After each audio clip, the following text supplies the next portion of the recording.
with your discussions with theists, what do most say? Do most think that we can test God, or do most think that we can't test God? I think that theists have managed to weasel their way into a corner where they have made it impossible to test a God.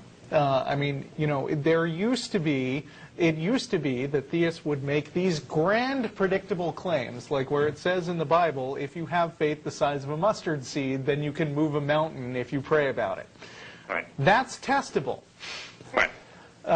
If you get at the base of a mountain with a buddy and you both pray to move the mountain out of the way and it doesn't work, then you know something new about your former conception about God. Right. I mean, actually, I think there's probably even a better biblical example of someone testing God. I mean, have you read Judges 6? You know, where Gideon is trying to get confirmation that, you know, God wants him to go and commit genocide on one of these other groups. And he puts that fleece out overnight, and he wants it to be wet when the ground is dry, and then the other night he wants the opposite to happen. And God does it twice. Sure. And that stuff never happens anymore. Apparently, right. God was a lot more testable in the old days.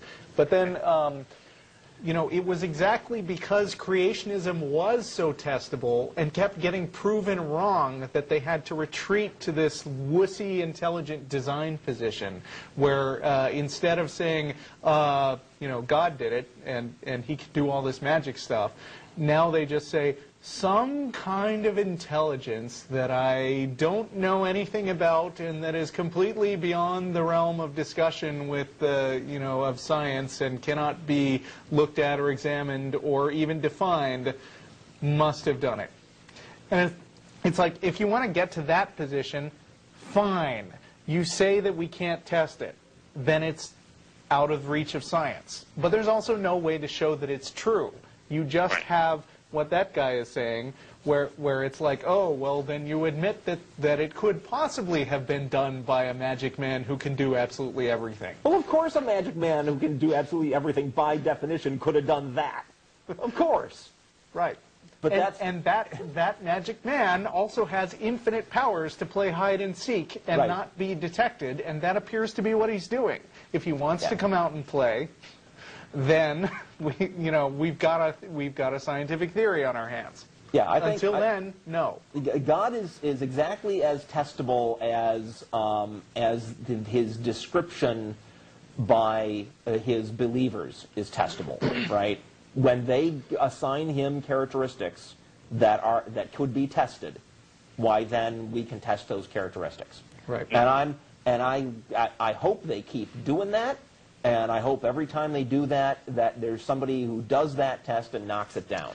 Just this last week, in fact, I was having a discussion with a theist who was claiming that, you know, we were making the usual comparison of Christianity to Greek gods that nobody believes in anymore. And he said, oh, actually, Christian apologists proved that Greek gods didn't exist hundreds of years ago. And then he linked me to this story about this apologist who came in and, like, desecrated Zeus's stuff or something, you know, statues of him. And he said, look, I didn't get struck by lightning. Zeus doesn't exist. That's fantastic. And it's like, so did you go desecrate a Christian church? No, but I said, your God is a whole bunch of naughty words. And I said, no lightning.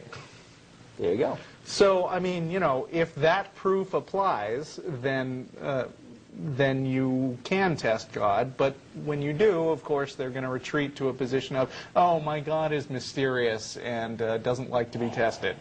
So, it just seems to me that there's some sort of inherent contradiction where, you know, they would refer to, say, miracles and say, this is proof for God, and then, you know, given that there's a complete lack of, you know, objective scientific observation of these miracles, they then say, well, you know, it's a matter of faith and all that stuff. So there seems to be, you know, having your cake and eating it too. God is testable, but then he's not testable, and, you know, whichever approach is most convenient in any circumstance, you know, they'll just take whichever is the most convenient. And on the subject of miracles, that is an amazing bait and switch that believers like to pull, right?